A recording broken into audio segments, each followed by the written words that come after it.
ایران کا ایک بادشاہ سردیوں کی شام جب اپنے محل میں داخل ہو رہا تھا تو ایک بوڑھے دربان کو دیکھا جو محل کے صدر دروازے پر پرانی اور باریک وردی میں پہرا دے رہا تھا۔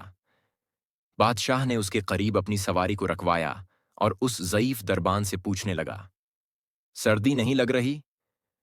دربان نے جواب دیا، بہت لگتی ہے حضور، مگر کیا کروں، گرم وردی ہے نہیں میرے پاس، اس لیے برداشت کرنا پڑتا ہے۔ میں ابھی محل کے اندر جا کر اپنا ہی کوئی گرم جوڑا بھیجتا ہوں تمہیں۔ دربان نے خوش ہو کر بادشاہ کو فرشی سلام کہے اور بہت تشکر کا اظہار کیا، لیکن بادشاہ جیسے ہی گرم محل میں داخل ہوا، دربان کے ساتھ کیا ہوا وعدہ بھول گیا۔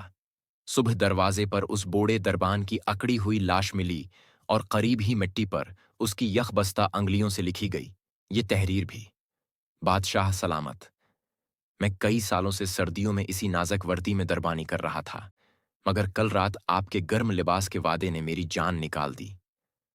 اظہار انسان کو کھوکھلا کر دیتے ہیں، اسی طرح امیدیں کمزور کر دیتی ہیں۔